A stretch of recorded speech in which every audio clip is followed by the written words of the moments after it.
Tumayo para po sa ating pag-awit sa ating Lord. Mapagpalang umaga nga po sa ating lahat. Pinagpala po bang lahat? Amen! Amen! Hallelujah! Sa umagang ito, sabay-sabay po tayong maglingkod sa ating Panginoon ng may kasiyahan, may kagalakan, at may puso sa pag-awit sa umagang ito. Sabay-sabay po nating ipapil kay Lord yung readiness ng ating heart at masayang maglingkod sa umagang ito. Hallelujah! Bigyan po natin na malakas na palakpak ang ating Panginoon.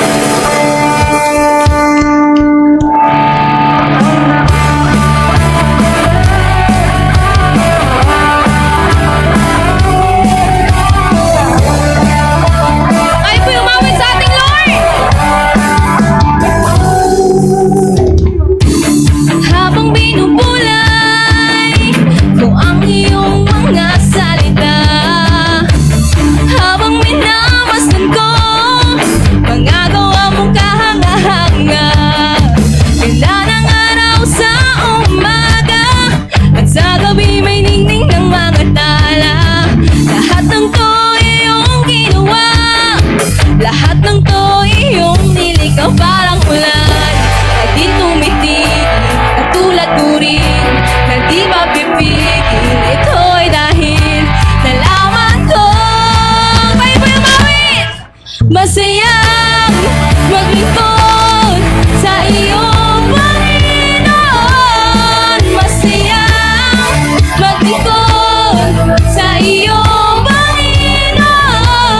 Di ko maisip, di ko mabilang iyong pag-ibig. Oh, Jesus. Oh, Jesus. Oh, Jesus. Minsan pa tayo may magpuri sa ating Panginoon. Mga ibon na nag-aawitan ng pasasalamat, tulad ng ligaya, itinanim mo sa puso ko. Araw-araw ay lumalago, dinidinig ng biyaya mo. Biyaya mong di nagkukulang, umabang sa kasaganahan parang ulan na di tumitigil, tulad turin na di papipigil. Ito'y dahil nalaman ko masayang maglingkod sa iyong Panginoon. Masayang maglingkod sa iyong Panginoon. Di ko maisip, di ko mabilang ang iyong pag-ibig. Minsan pa, masayang maglingkod sa iyong Panginoon. Sabihin mo lang sa ating Lord! Maglingkod sa iyong Panginoon. Di ko maisip, di ko mabilang ang iyong pag-ibig. Parang ulan na di tumitigil, tulad turin na di papipigil. Ito'y dahil nalaman kong parang ulan na di tumitigil, tulad turin na di papipigil. Ito'y dahil nalaman kong masayang maglingkod sa iyong Panginoon. Masayang maglingkod sa iyong Panginoon. Di ko maisip, di ko mabilang ang iyong pag-ibig. Sabihin mo natin sa ating Lord! Masayang maglingkod sa iyong Panginoon. Masayang maglingkod sa iyong Panginoon. Di ko maisip, di ko mabilang ang iyong pag-ibig. Oh, Jesus. Oh, Jesus. Oh, Jesus.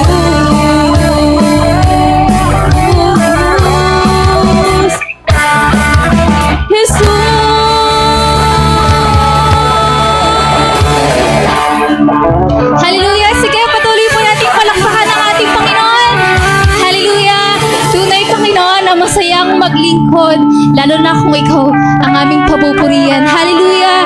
Panginoon, tunay na hindi kami titigil, Panginoon, sa pagpupuri sa iyo. Tunay, Panginoon, ang aming masayang at magalak na paglilingkod, Panginoon, ay walang dahilan, Panginoon. Ikaw pa rin. Ikaw at ikaw pa rin yung dahilan ng aming masaya at galak na paglilingkod. Kaya, Panginoon, iniaalay namin sa iyo yung buhay namin ngayon sa oras na ito. Hindi kami titigil sa pagpupuri sa iyo, Panginoon. Bagkus, Panginoon, iniaalay namin sa iyo yung buhay namin, Panginoon. Maging sentro ka, Panginoon, ng aming buhay. Panginoon, maraming salamat. Kaya sa umagang ito, awitan natin ating Panginoon, itaas natin ang ating mga kamay at buong puso natin na ialay yung buhay natin sa nag-iisang Diyos. Hallelujah. Hallelujah, Lord. Hallelujah, Jesus. Hallelujah. Sabay-sabay po natin awitin sa ating Panginoon.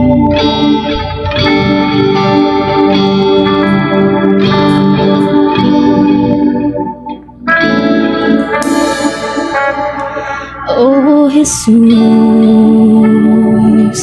ikaw lamang ang buhay ko.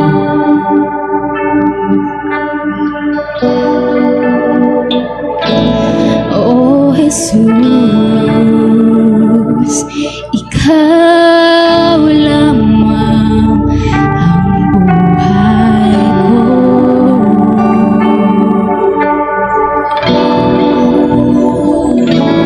Ikaw ay sapat,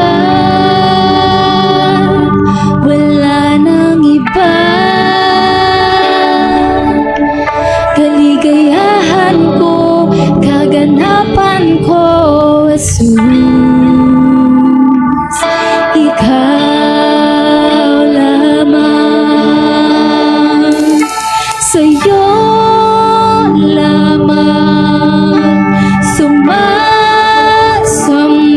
magpupuri, maglilingkod sa'yo.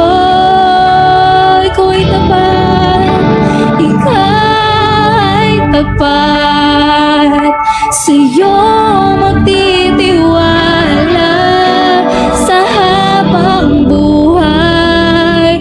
Oh, Jesus,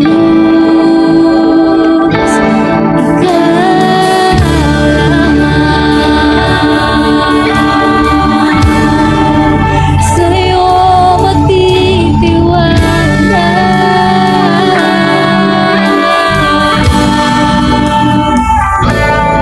Oh, Jesus, ikaw lamang buhay ko. Oh, Jesus, oh, Jesus, ikaw lamang ang buhay ko.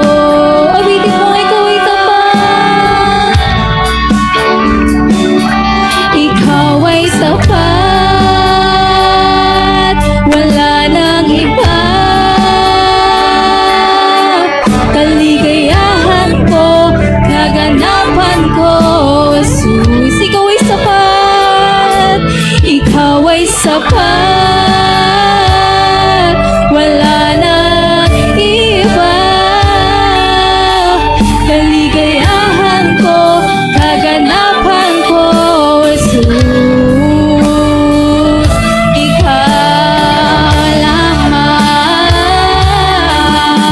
sa'yo lamang sumasamba, magpupuri,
sapat. Sabihin mo sa Panginoon, iba kaligayahan, kaligayahan ko, kaganapan ko, Jesus. Minsan pa, ikaw ay sapat. Sabihin mo sa ating Panginoon, kaligayahan ko, kaganapan ko, Jesus. Ikaw ay sapat, wala nang iba. Kaligayahan ko, kaganapan ko, Jesus. Ikaw ay sapat, wala nang iba. Kaganapan ko, Jesus. Ikaw lamang, sa'yo lamang sumasamba, magpupuri, maglilingkod sa'yo. Ikaw ay tapat, sa'yo magtitiwala sa habang buhay. Minsan pa, awitin mo ang Panginoon. Hallelujah, sa'yo lamang, sa'yo lamang sumasamba, magpupuri, maglilingkod sa'yo. Ikaw ay tapat, sa'yo magtitiwala sa habang buhay. Oh, Jesus. Awitin natin ang Panginoon. Hallelujah. Sabihin natin sa ating Panginoon na sa Kanya lang natin inaalay ang ating buhay. Hallelujah. Ibuka mo ang iyong bibig. Hallelujah. Sa'yo lamang sumasamba, magpupuri, maglilingkod sa'yo. Ikaw ay tapat, sa'yo magtitiwala sa habang buhay.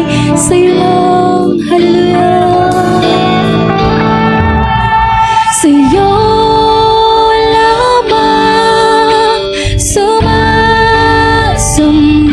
magpupuri, maglilingkod sa'yo. Ikaw ay tapat, sa'yo magtitiwala sa habang buhay.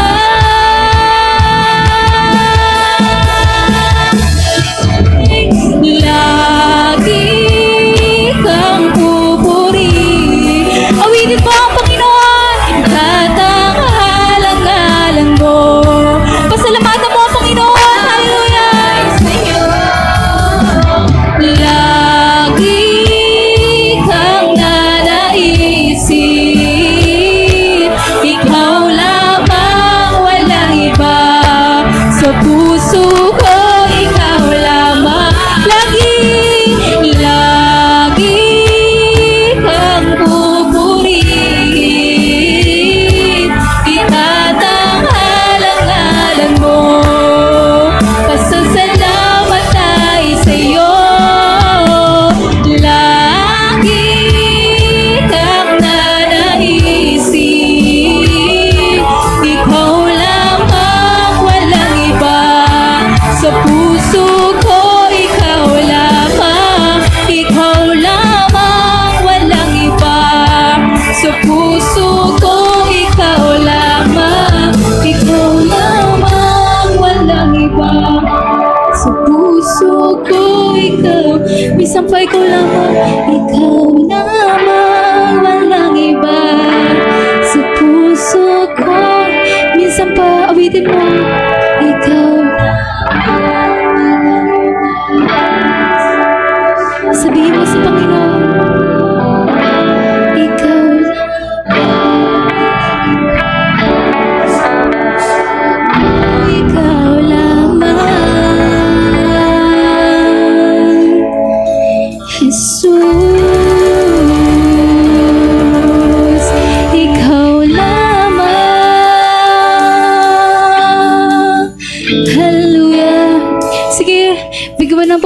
ating Panginoon.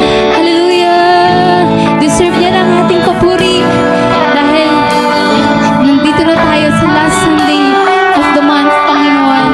Maraming salamat, Panginoon, dahil na-survive namin yung buong month, Panginoon. Hallelujah! Sige, purihin mo ang Panginoon. Palakpakan mo ang ating Panginoon. Hallelujah! Ikaw lamang, Jesus. Sa'yo lamang, walang iba.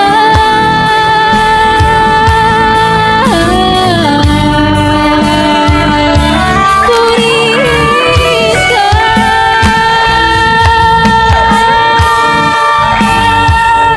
Oh, Jesus, ikaw lamang, purihin ka, purihin ka. Oh, ikaw lamang,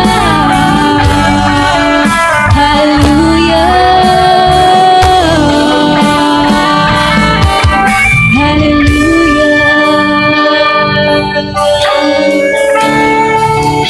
So ngayon po ay ang ating tema ay tungkol po sa mga kababaihan.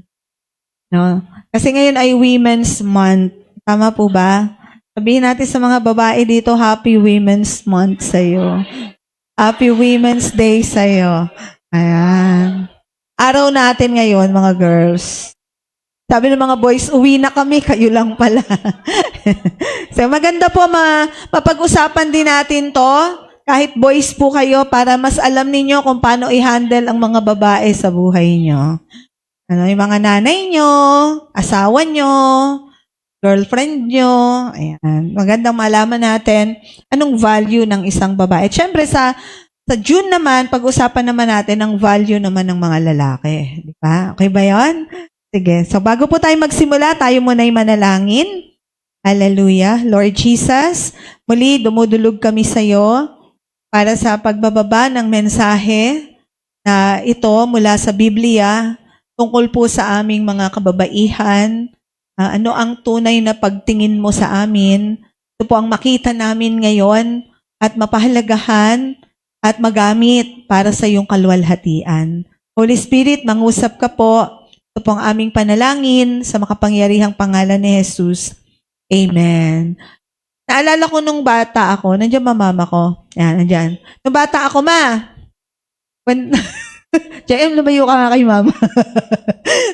Nung bata ako, mama, di ba sabi ni Papa noon, mag-graduate ako ng high school. Si mama kasi mapangarapin yan eh. Gusto niya mag-college ako. Kaso si Papa hindi. Kasi siguro alam niya hindi niya kaya. Di ba sabi sa'yo ni Papa, pag-asawahin na lang ako, total naman daw, mag-aasawa lang naman daw ang mga babae. Alam niyo ba yun? Di ba nung araw, yung mga babae, wag nang pag-aralin kasi mag-aasawa lang naman yan. Parang yung babae, panambak sa bahay. Naabutan mo ba yan, Sis SP? No? Parang pag babae, sa bahay lang, maglalaba, magluluto, magsasalubong sa lasing na asawa. Ganon, parang ganon yung idea, di ba? Pero, masyadong underrated ang mga babae. Kahit minsan ang mga babae, tayo, because hindi natin alam kung ano tunay na pagtingin ng Diyos sa atin, nagkakaroon din tayo ng mababang pagtingin sa ating mga sarili. Kaya kung minsan nagmamakaawa na tayo, na mahalin tayo, pero hindi mo lang nakikita kung sino ka ba talaga at ano ka ba talaga yung role mo, no? Kaya ang pag-usapan natin is yung mahalagang tungkulin ng babae, kung bakit tayo nilikha ng Diyos. Ang babae minsan, lalo na sa ibang mga culture, ang tingin nila lower class. Secondary lang tayo sa mga lalaki. Buti na lang nasa Pilipinas tayo. But we had that culture also. Nagbago na lang. Diba? Pag binalikan mo sa Bible, na-reveal nga sa akin ni Lord kasi di ba parang tayo daw mga babae, nilikha lang daw tayo mula kay Adan. Kasi si Adan talaga nilikha ng Diyos. But the Lord revealed to me, hindi naman natin gustong mag-dominate sa lalaki ha, but just to balance the thinking, ang mga lalaki, di ba, unang nilikha ni Lord si Adan. Ang sabi sa Biblia, from the dust of the ground, mula sa alikabok sa lupa, nag-form si God ng katawang lupa ng isang lalaki. So, ang lalaki ay gawa sa dust. Pero tayo mga babae, hindi tayo sa dust gawa. Sa tayo gawa. Sa tadyang ng lalaki. Amen? So, hindi tayo, kumbaga kung tutuusin, yung lalaki nga sa dust nga galing tayo, hindi na tayo dust. Diba? Tayo ay cleaner version. Parang mas malinis sa version. Hindi ka na dust Diba? Na-reveal sa akin ni Lord yun kanina. Sabi ko, nga Lord, no? Kami ay nilikha mo na from the male. Dahil na kay Adan. Doon na tayo galing. Hindi na tayo galing sa lupa. At nilikha tayo ni Lord mula kay Adan sa kanyang tadyang para mahalin ng mga lalaki. Diba, mga boys, para mahalin nyo po. Pero wag naman lahat ng babae. Yung mga nanay nyo lang, yung kapatid nyo, mahalin nyo. Pastora, babae pala, mamahalin pala namin ang mga 5. Kasya na sa akin yun. Wag po ganoon, no? So, yung isang babae na ibinigay sa'yo ni Lord, yun na talaga ang mamahalin mo. Isa lang, mahina ang laban yan. No? So, ako po nakita na women, 4 lang ang points, maikli lang ang ating, ngayon, ang ating preaching, dahil po may graduation pa tayo at may lakad pa nga kami. Sabi dito, number 1 point ko po, women are partners in God's purpose. Sa Genesis chapter 1 verse 27, di ko na ilagay dyan, God created man and woman. He created he, them. So, ibig sabihin, pantay na nilikha ng Diyos ang babae at lalaki.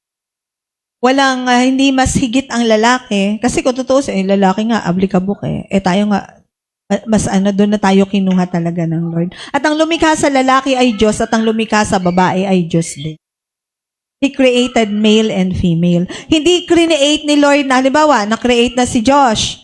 Lalaki si Josh Na-create na siya ni Lord. Tapos, hindi inutusan ni Lord si Adan o si Josh na gumawa ka ng babae para may asawa ka. Hindi ganun, di ba? Hindi lalaki ang gumawa sa babae. Diyos din. Nasundan niyo po? So, tayong mga babae ay created by God to become a partner. Kaya sabi sa Genesis chapter 2 verse 18, sabi to ng Diyos sa sarili niya, kausap ni Lord sarili niya, it is not good for a man to be alone. I will make a helper suitable for him. Sabihin nga natin, a helper. Ibig sabihin singular. Boys, Kuya Ruel, tsaka Kuya Atan, isa lang. Talaga nag-ring. Lionel, isa lang. Angelo, ikaw din, isa lang ha. Huwag mong dadami. Isa lang. A helper. Okay? Yun ang word ni Lord. Kaya ilan bang Eva ang ginawa ni Lord? Isa lang. Okay?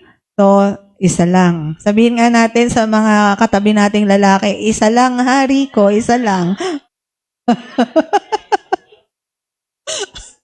Alam nating madaming maganda, pero isa lang. Okay? At ang objective ni Lord dun sa isang yon is to become your partner. Tayong mga babae, ang sabi ni Lord ay suitable yung helper, hindi to katulong.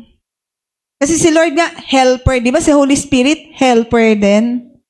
So, it doesn't mean na mababang uri ito. Di ba? So, ang objective ni Lord, kaya nga sabi sa Bible, sabi dito, women, next, inapakita niya isang slide. Women are not called to compete, but to complete. God's design is partnership.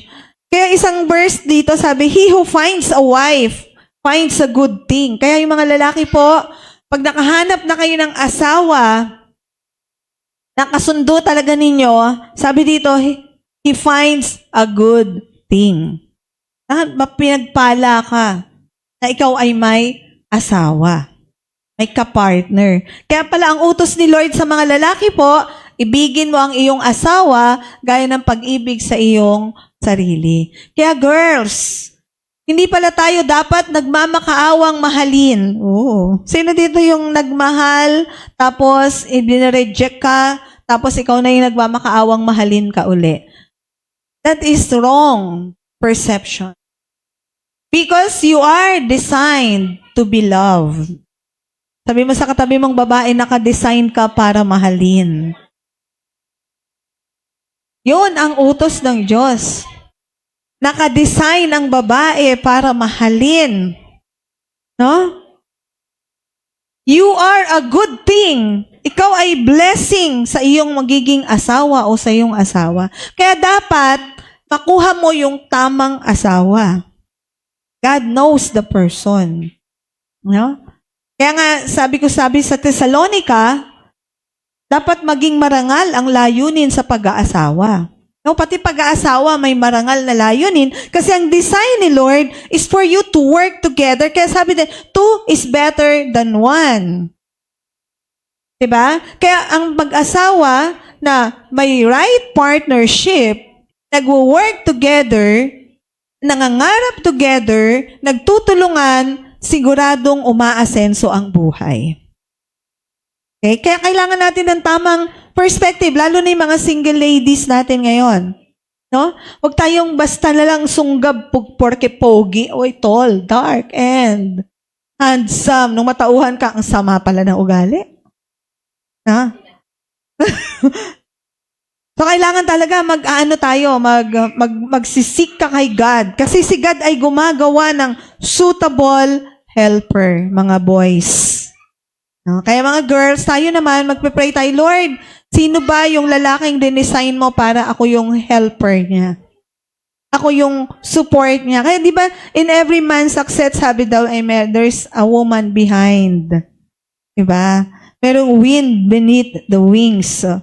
So, yun yung babae sa buhay niya. Kaya pala si Lord gumawa ng babae para may suitable partner. Si Eva ay ginawa para maging suitable partner. At partner na mahal. Partner na minamahal. Amen po ba? Kaya pala dapat pala talaga tayong mga babae ang ligawan. Hindi pala, yung ngayon kasi medyo iba na ngayon nanliligaw na din ngayon ng babae. Pero wrong design pala, no? Kasi kung makakontemplate mo yung salita ng Diyos, ang design pala talaga, babae pala talaga dapat ang liligawan. To find our worth in the Lord. Amen ba? You are a blessing. Women, you are a blessing. Sabihin mo sa sarili mo, I am a blessing. Blessing tayo. Pagpapala tayo na ginawa ng Diyos. We are amazing. Okay? Number 2, women are called for leadership and ministry. May tao na sinasabi, ang mga babae hindi pwede yan mag-preach. But in the Bible, sa book of Judges, there's a woman, ang pangalan niya Deborah. She was a judge. She was a prophet. And she was a leader of a nation. She even led a war and won a war. So, hindi totoo na hindi pwedeng mag-preach ang babae. She heard from God, she led with wisdom, and she walked in authority. Kingly ang anointing po ni Deborah. Kaya ang babae pwede pong mag-lead, ang babae pwede mag-preach. Kasi tayo po, male and female, dito sa body lang. Si Joshua, male ang kanyang physique. Halika anak, pahiram sa'yo. Ito ang sisidlan ng kanyang espiritu. Ang spirit po ay walang gender. Kaya nga po pagdating sa langit, hindi na tayo mag-aasawa. Pantay-pantay na tayo. Kaya sabi nung isang kinasal, sulitin mo na ako ngayon kasi sa langit, hindi na tayo mag-asawa. Diba? So kami ni Joshua, siya ay panlalaking sisidlan, ako'y pambabaeng sisidlan. Pero in spiritually, wala kaming gender. Okay? Wala tayong gender pagdating sa langit. Sisidlan lang. Anong purpose at may male body at may female body? Ang purpose lang po ni Lord ay reproduction. Makabuo ng bagong tao. That's the only purpose. Kaya pag hindi male and female ang nagsisiping, hindi nakakabuo yun ng bata. Kapag hindi sperm cell at hindi egg cell, walang mabubuong bata. That's the design of the body. That's how the Lord designed it. Pero spiritually, wala po tayong gender. Kaya ang babae, physical lang naman itong babae dito. But the spirit inside, the soul inside has no gender. Okay po? Kaya pwede po. Thank you, Kuya Josh. Palakpakan po natin si Kuya Josh sa kanyang pagtayo. Diba? So, women are called for leadership and ministry. Hindi lang po si Deborah. Mamaya may papakita pa ako sa inyo sa last. Okay, number 3. Women are builders of legacy. Okay, 4 lang po yung points ko. Number 3 na ako. So, sabi po dito sa Proverbs, pag binasa niyo po ang Proverbs chapter 31, it will picture you out how and what a woman should be. So, bawat babae po dito sa atin, dapat binabasa natin ang Proverbs chapter 31. Basahin nyo yan ng paulit-ulit, i-meditate mo yan para makita mo how a woman should be. Paano ba dapat ang isang babae? Gaano ka ba ka-valuable? Gaano ka ba ka-important sa mata ng Panginoon? In the eyes of God, we are not less. We are equal with men. We are gifted with separate gift na bagay doon sa gift ng lalaki. Kaya sinabi ni Lord, 2 is better than 1. Nag-iisa si Adan, sabi ni Lord, hindi mabuti sa kanya mag-isa. Gagawang ko siya ng kasama. And sinabi in the other part of the Bible, 2 is better than 1. Kasi mas marami siyang magagawa. Amen po? Kaya tayo, yung mga single na natatakot na mag-asawa, pwede naman, basta single. No? Basta may purpose. Marangal ang layunin. Okay? Number 3 po, women are builders of legacy. Sa Proverbs 31, no? Makikita mo doon that the woman na tinutukoy doon, she is wise, she is hardworking, she is a caregiver, napapangalagaan niya yung kanyang mga anak, she fears the Lord, no? Her influence reaches her home, her community, and future generations. Pag mababasa niyo po ang Proverbs 31, ang asawa niya, ang lalaki, ay marangal na lalaki. Marangal na lalaki. No? Kaya talagang bilang babae ng Diyos, no, woman of God, dapat alam mo, mapapangasawa mo, marangal na lalaki. Hindi tambay sa kanto. Sorry doon, hindi tayo nagde-degrade, pero dapat alam mo na hindi addict sa sigarilyo, hindi addict sa damo, hindi addict sa alak, addict kay Lord, saka sa'yo lang. Amen? Dapat ikaw lagi ang kanyang iniisip at hinahanap-hanap. Kapangalawa kay Lord. Alam niyo kaya yung mga pastor, ang tawag nila sa mga asawa nila, pangalawang Holy Spirit. Papapansin nyo, kapag tama ang pananaw ng lalaki sa babae at tama ang pananaw ng babae sa lalaki, they will create a beautiful married life. They will create a beautiful partnership and they will grow together. At they can build a beautiful family together. Tayong mga kababaihan talaga, dapat alam mo kung sino ka sa mata ng Diyos. Sa mata ng Diyos, ikaw ay hindi less. No? You are a partner for His purpose. Dapat yung alam mo yon. At sa mata ng Diyos, ikaw ay for leadership and ministry. Okay? Kailangan lang natin ma-equip. At sa mata ng Diyos, you are a builder of legacy. Alam nyo, wag natin baliwalain. Sabi dito, a godly woman doesn't build a house. She builds a legacy. Ano yung legacy ng isang nanay, ng isang babae? Pag ang isang babae naging nanay, anong legacy niya? Yung pamilya na binibuild niya. Kapag ang isang babae nag-function ng tama sa function niya, magkaka-create siya ng pinakamabubuting tao dito sa ibabaw ng mundo. We should never underestimate a praying mother. Madami tayong nadidinig na kwento, patotoo dyan, na yung kanilang anak, adik na, talagang ako may personal na kakilala, yung 5 niyang anak na lalaki, nang hahabol ng saksak pag nalalasing. Umuwi siya ng Pilipinas, nag-abroad siya, umuwi siya ng Pilipinas dahil yung mga anak niya, ganito na ginagawa. The power of a praying mother, lagi niyang nililay hands. Yung mga damit, pati daw mga damit, pagtulog, yung mga damit na isusot, yung mga lahat yan nililay hands niya. Ngayon, sa biyaya ng Diyos, pastor lahat yung anak niya. Kaya you mothers, don't give up on your children. Iluhod niyo sila because you are building a legacy through your prayers. Amen po? Ano pa? Never underestimate the power of a faithful wife. Merong isang pastor ngayon, sikat yan taga CCF, si Pastor Don. Alam niyo ang asawa niya? Danny o Kiko. Ang wife niya ay si Don. Ganun. Alam niyo yung story nito, napakinggan ko sa DCAS dati. Basta sa isang radio station ko lang napakinggan. Nasa YouTube na yung story nila. Ewan ko, nadinig niyo na yon. Yung asawa niya talaga, grabe. Sabog. Every 3 months, nagpapalit ng girlfriend ang kanyang asawa. And then, napajoin siya sa isang Bible study, sa isang ministry na ganito. The more na nagpe-pray siya sa asawa niya, the more na iniwan siya ng asawa niya. But she never gave up. There's a power in a praying, in a faithful wife. Hindi siya nag-isip na, niloloko ko ng asawa ko, lolokohin ko na din yan. Gaganti ako dyan. That's not the way of her thinking. She kept on praying and praying for her husband. One day, umuwi sa kanya ang husband niya at ngayon ay pastor na at magkasama silang nagpapastor.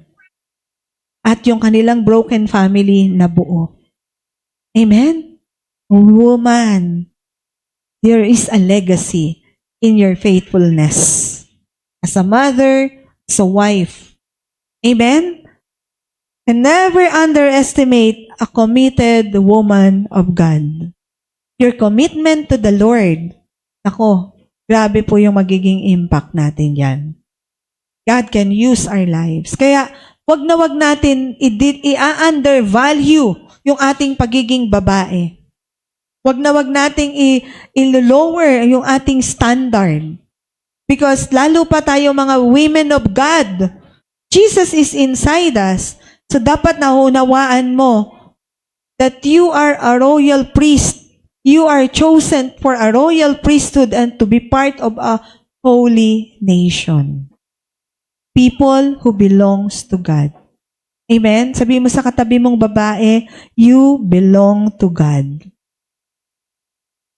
At mga lalaki, yung babae sa buhay nyo, kay Lord yan. Ipinigay sa inyo para mahalin nyo, para proteksyonan nyo, at para i-provide nyo.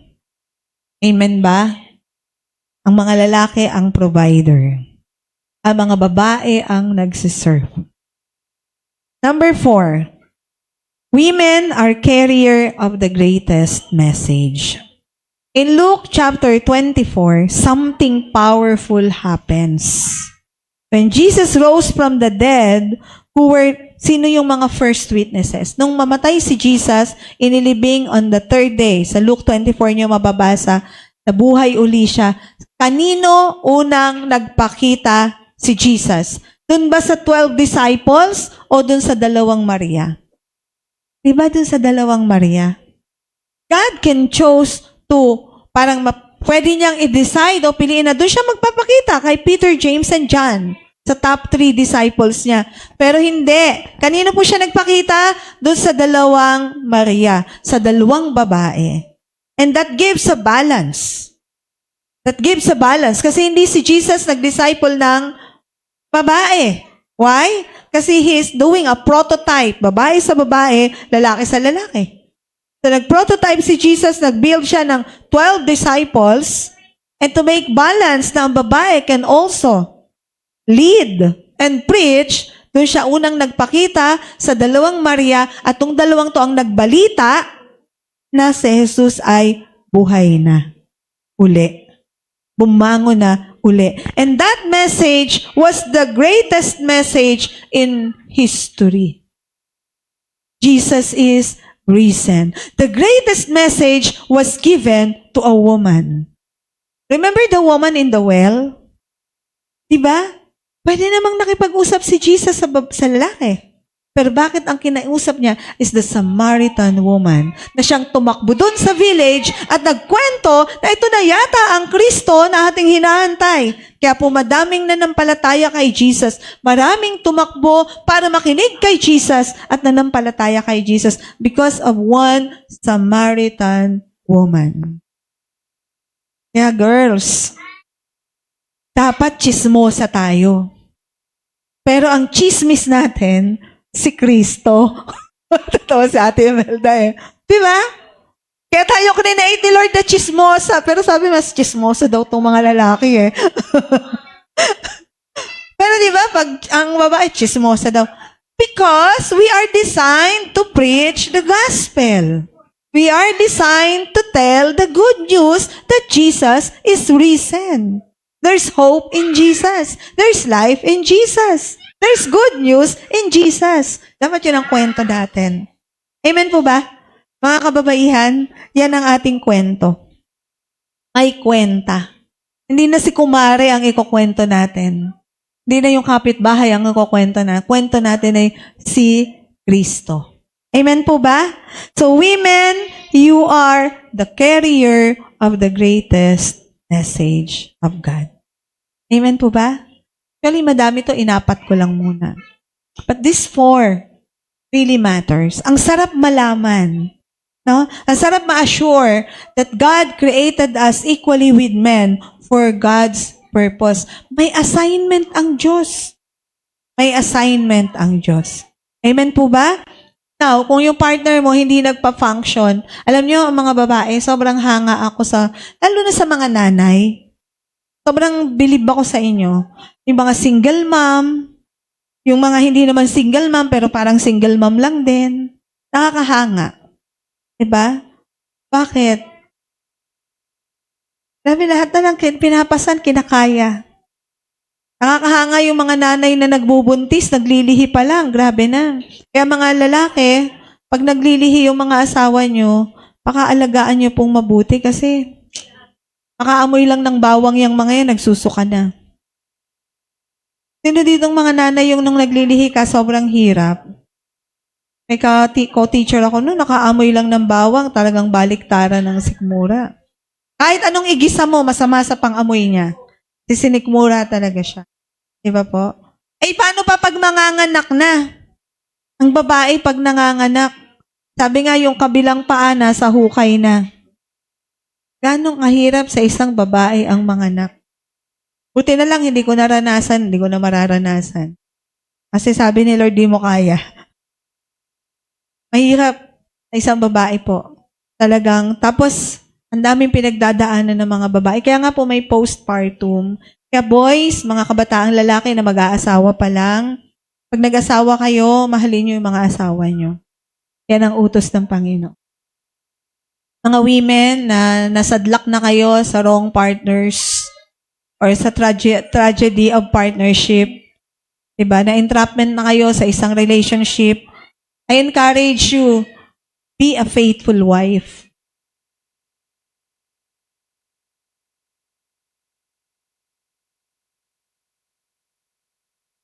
Just be faithful. There's a God who will reward you.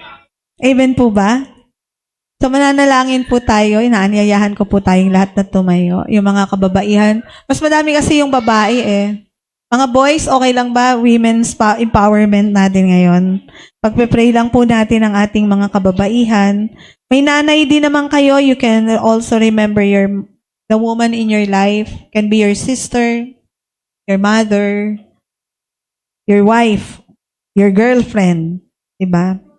Sige po, pumikit po tayo. Women, keep it in mind that the Lord created you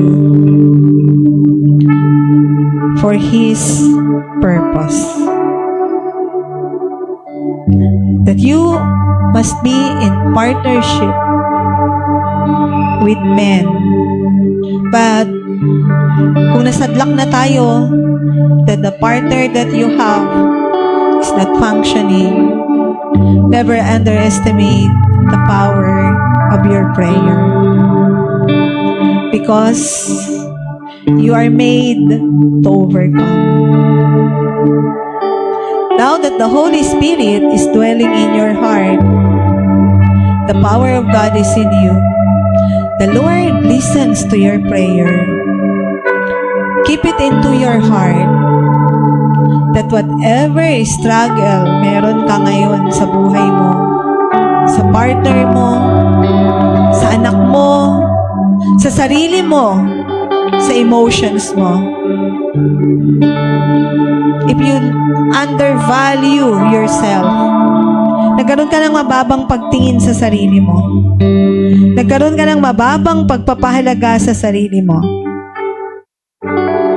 naisip mo minsan hindi ka naman qualified, you are not worthy of anything, you are not worthy of love, and sometimes yung boyfriend mo, yung asawa mo, o mga lalaki sa paligid mo napaparamdam sa'yo that you are of less value. I want you to know that you are highly valuable.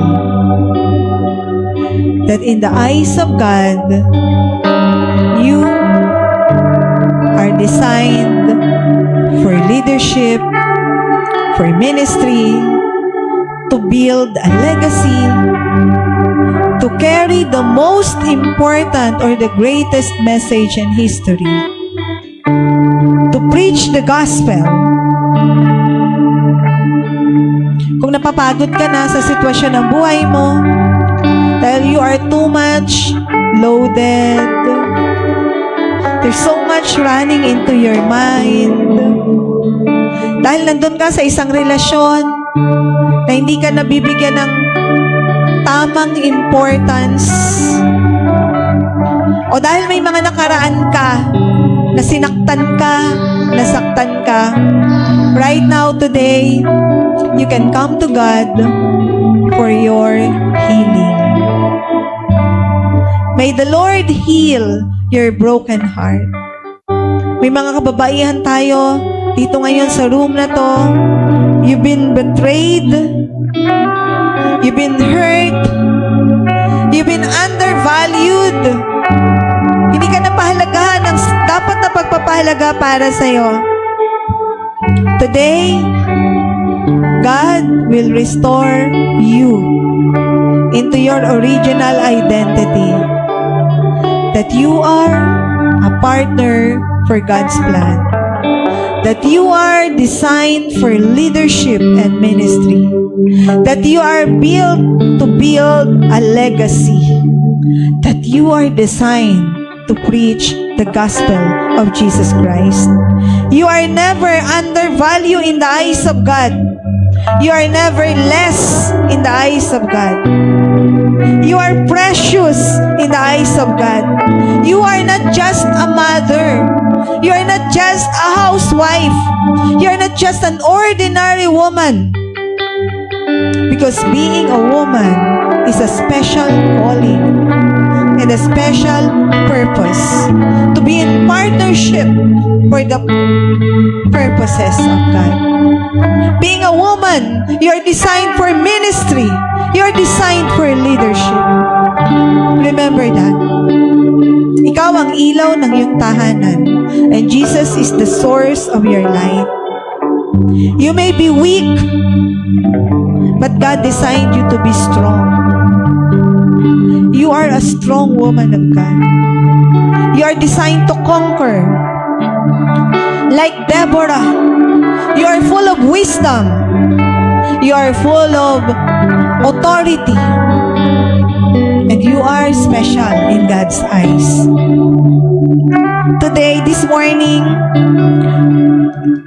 surrender yourself to God. Surrender all your fears. Surrender all your doubts. Lahat ng maling pagtingin mo sa sarili mo, ihingi mo ngayon ng tawad sa Panginoon. Because you are never less. Sige po mga kababaihan. Surrender yourself to God. Humingi ka ng tawad kay Lord dahil sa maling pagtrato mo sa sarili mo. For allowing other people to treat you badly. To say bad words to you. Ihingi mo ng tawad kay Lord na hinahayaan mo, binabastos ka. You are not designed for that. God created you for His purpose. God created you to be loved, to be valued, to be cherished. You are a woman of God. You deserve the love that God designed for you. You are a good thing. You are a leader. You have a purpose. You are a builder of legacy. Most importantly, you are a carrier of the message of God. Women, receive your original identity. You are never less. You are never undervalued. You are valuable. You are important. You are graced with beauty, with strength, with dignity. You must be a woman of dignity. You are not a sex object. You are never a sex object, a sex symbol.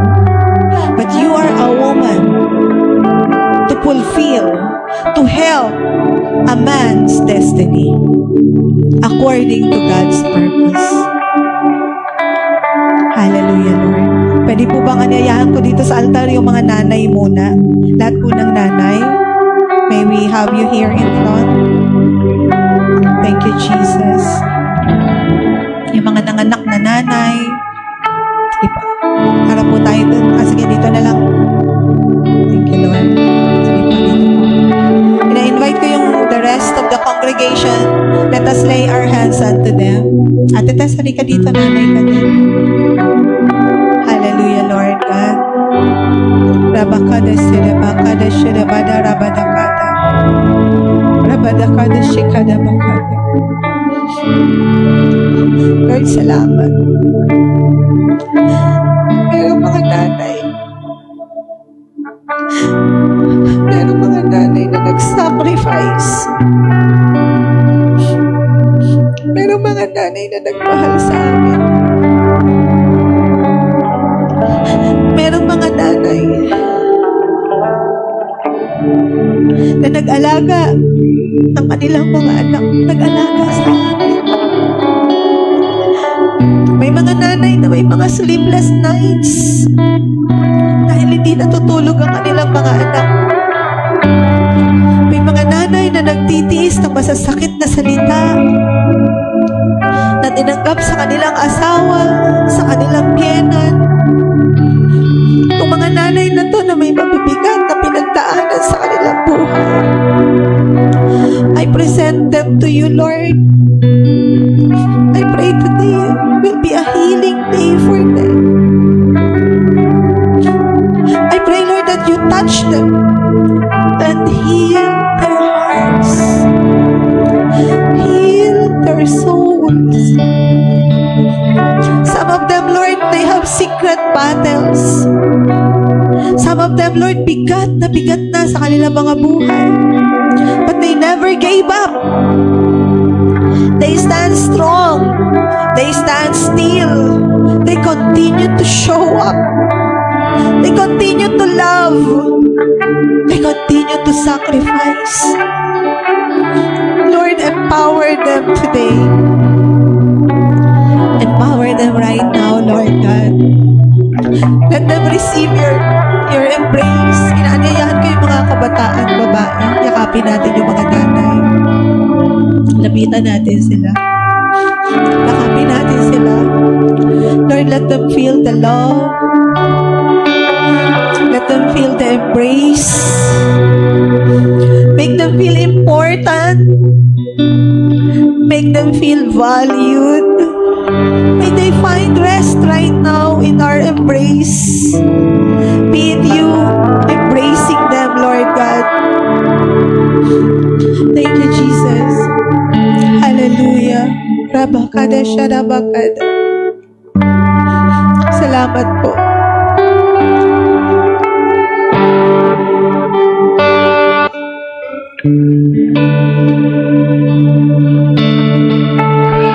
Love you, Mom. Thank you. Thank you, Lord.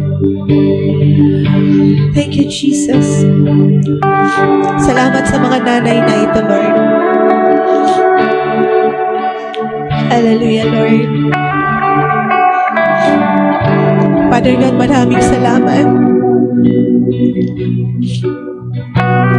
Kung hindi po sila kayang mahalin ng tama ng kanilang mga partner, o walang partner ngayon na nagmamahal sa kanila, let them feel that there's God who will love them and carry them and protect them and strengthen them. Lord, empower our mothers, the women in this room, the mothers in this room, Lord God. Empower them, Lord. Thank you, Jesus. Thank you, Lord. Thank you, Lord. May they feel their healing touch. May they feel the healing touch and the rest in your presence, oh God. Hallelujah. Thank you, Lord God. Mga nanay, huwag po kayong susuko. Pag napapagod kayo, may Diyos tayo. Never give up your legacy as a mother. Stand for your children. Stand for your partner. God will hear and answer your prayer. God said in Jeremiah 33:3, if you will call on me, I will answer thee and give you great things that you do not know. Pagpapalain po kayo ng Panginoon. Tanggapin po ninyo ang pag-asa, ang pananampalataya, at pagtitiwala sa Diyos. Be comforted today. In Jesus' name, amen and amen. Makakaupo po yung mga nanay, yung mga kabataan naman po, pagpipray din po natin ang ating mga kabataan, mga babae. Ladies, di kayo sa unahan. Kami namang mga nanay ang magmi-minister sa inyo. Mga single ladies. Yung si Eliza, kasama ka muna sa single lady. Di ka man napasama sa nanay. Thank you, Lord.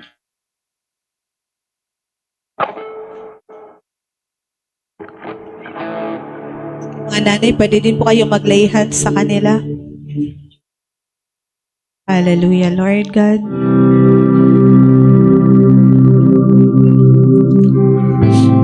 And we'll be praying for your consecration. Father God, here are the single ladies in this room, in this family of MOB Church. Lord, we pray for these young ladies. I'm presenting them to you.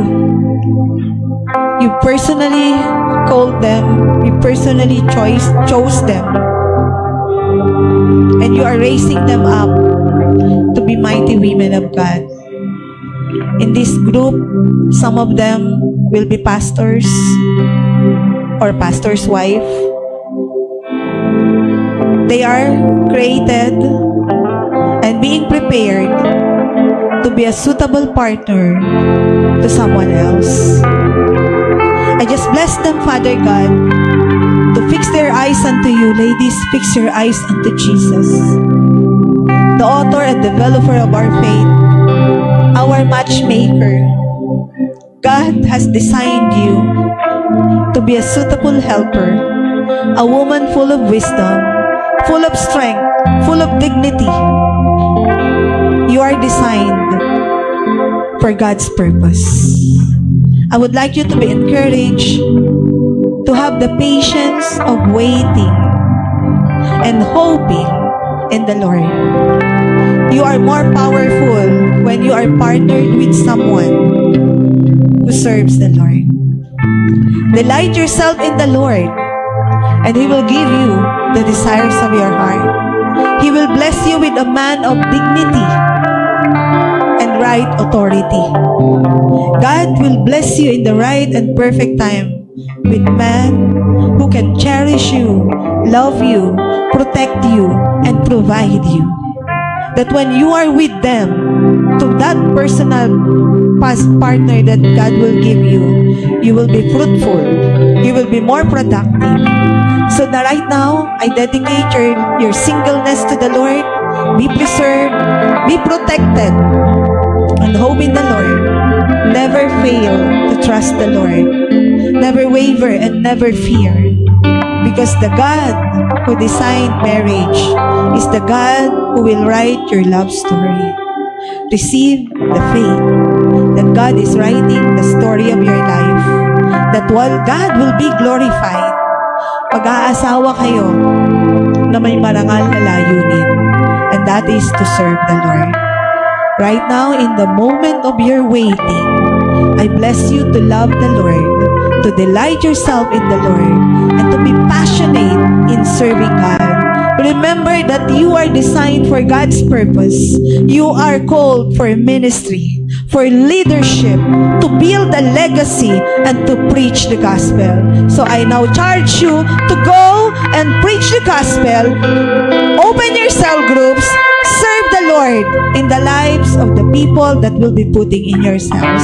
Be faithful, be loyal, be fruitful, be productive as you wait upon the man of God that God has prepared for you. All this prayer, I am putting a seal right now in the mighty name of Jesus Christ. Thank you, Lord. Thank you, Holy Spirit. All this we pray. Receive the faith. Receive the faith. God will bless you. God will use you. Just dedicate yourself. Dedicate yourself. Right now, as you are here in the altar, dedicate yourself for ministry. Dedicate yourself to preach the gospel. Dedicate yourself to be an effective and powerful cell leaders. Dedicate yourself to serve the Lord. Because God will give you to a man who serves the Lord. Pag hindi kayo nag-serve, hindi servant of the Lord ang makukuha nyo. Ladies, do you hear that? Serve the Lord. So the Lord will bless you, a man who serves Him. Amen? A man who can love you the right way, the God's way, the Lord's way. Amen? Thank you, Jesus. And I seal it in Jesus' name. Hallelujah. Hallelujah. Thank you, Lord. We bless you, Lord, for the lives of these young people. In Jesus' name. May I invite everyone, pag-pray na din po natin, pati ang mga lalaki natin sa room. Father God, these men are never undervalued also. You have created them for a special purpose na para po sa kanila. And I bless every man in this room, every male in this room. I bless them to receive the idea, the wisdom on how to treat the women in their lives and how to be a husband, how to be a father, how important the women that you placed in their lives. So maraming salamat, Lord. With this, you will be building family that is accordance to your design. So thank you, Lord, sa umagang ito. Dito po na tatapos tong preaching na ito, Panginoon. Thank you for empowering our ladies and also giving wisdom to our males in the room. May this church be fruitful, productive, and may this church build a legacy of healthy families, of people who serves you, of people who loves you. May this church be a church that produces love stories created by the Lord. Lord, maraming salamat sa iyo. Maraming salamat sa maraming love story na isusulat mo dito that will bring hope, that will bring life, that will shed as a light to this dark world na kung saan, Lord, magulo na ang mga relationships. Magulo na ang identity ng relationships. Magulo na ang identity ng babae at lalaki. But let this be the day that is marked na ang mga kananayan, ang mga kababaihan, nakita nila ang tunay na identity nila. Ang mga kalalakihan, nakita nila kung ano ang tama at dapat, Panginoon. At makapag-build ko ang mga beautiful families out of this home of yours, oh God, dito sa Make Others Believe Church. Kaya Lord, maraming salamat. Ang lahat ng ito siniselyohan namin upang hindi ito maagaw sa amin. Ito po ang aming panalangin sa makapangyarihang pangalan ni Jesus. Lahat po tayo magsabi ng Amen. Amen. Kayo mga Thank you, Lord. kapatid, bakit inibitag ninyo ako? Ipakita ninyo sa akin ng isang salaping pambayad sa buwis. At ipinakita nga nilang isang salaping pilak. Kay nilong larawan at pangalan ang nakaukit sa pilak. Sa emperador po ang tugon nito. Kaya sinabi niya sa kanila, kung ganon, ibigay ninyo sa emperador ang para sa kanya at sa Diyos ang para sa Diyos. Namangha sila nang marinig nila ito at sila'y umalis. So, ano yung ini-import dito, di ba? Parang yung mga, totoo naman na sa bawat buhay natin may pinaglalaanan tayo. Amen po ng pera natin. So, di ba, minsan sa anak, sa asawa, sa mga bagay na gusto natin, napapaglaanan natin yan. Amen? Pag gusto mong bumili ng ganito. Pero ang sinasabi ni Lord dito, ibigay mo yung para sa, dun sa mga bagay na yon, pero ibigay... Ayan, sige po, picture taking.